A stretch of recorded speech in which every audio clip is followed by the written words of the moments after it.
Hey folks, Corey from Alien Laser Cleaning, and today I want to share with you our brand new 2000 watt pulse laser machine.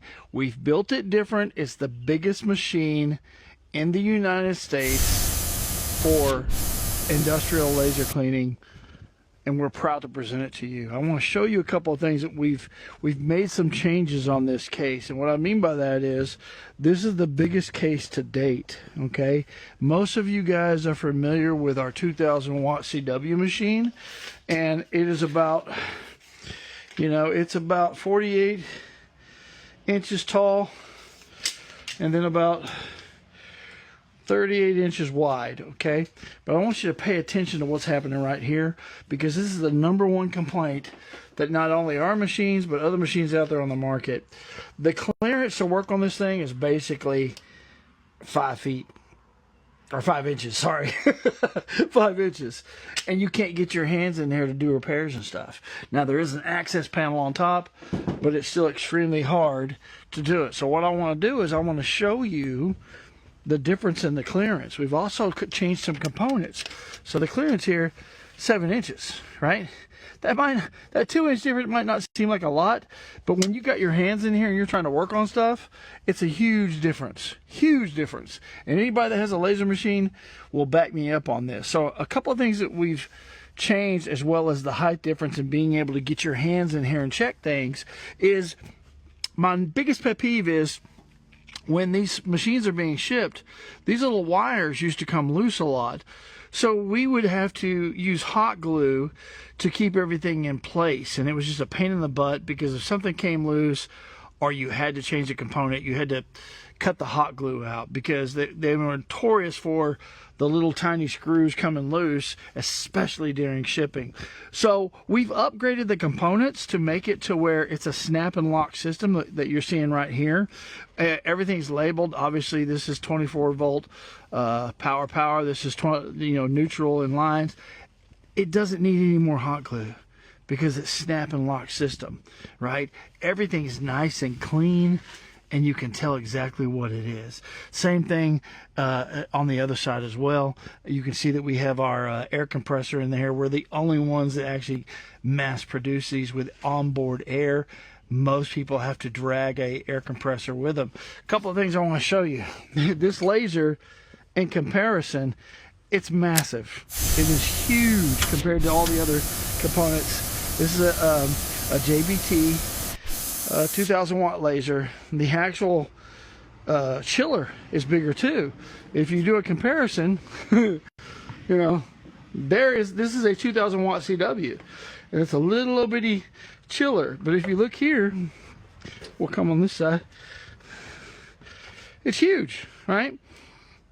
That's one of the things that we've changed. The other thing that we've changed is we have the onboard air.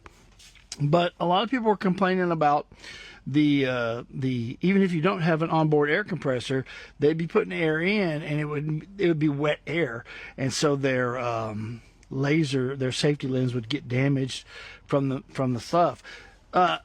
If this air compressor, now this is only 60 psi, between 30 and 60.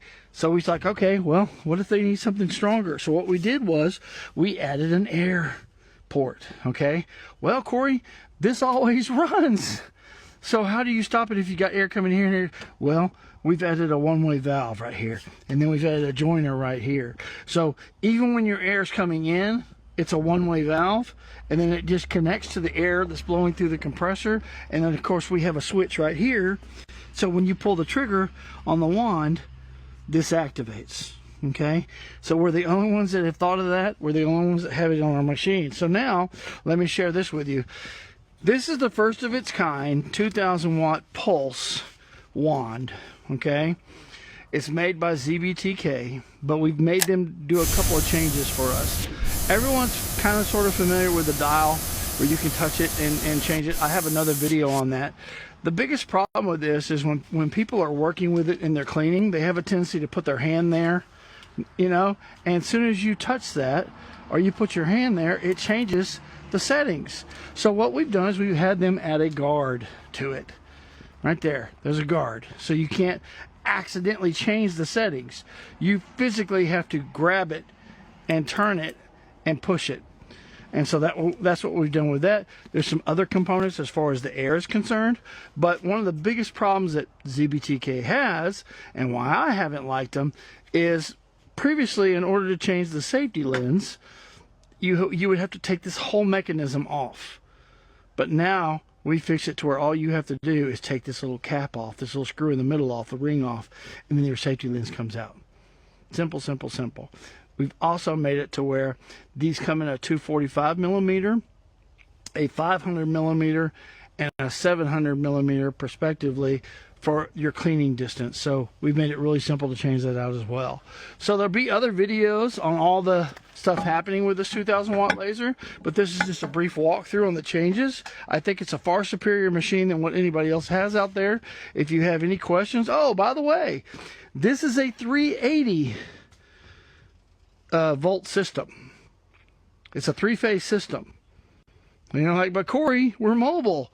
Well, they don't make generators big enough for that. Well, we solved that problem, okay?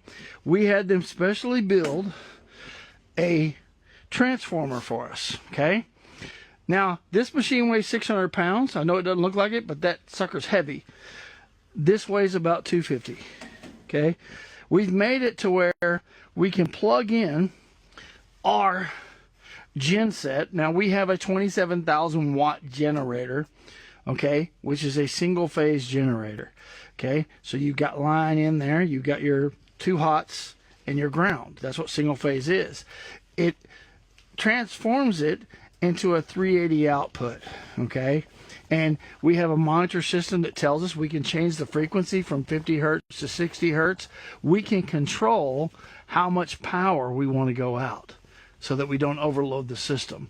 Okay, this bad boy can handle up to 35 kV, so that's a lot. That's a lot, you know. So we're proud of this because, you know, other than that, the only other solution you have is to buy one of those tow-behind generators that cost $60,000 or $80,000. You know, this costs us less than 10. So I'm real proud of that, you know. I really don't want to tow a generator behind my vehicle.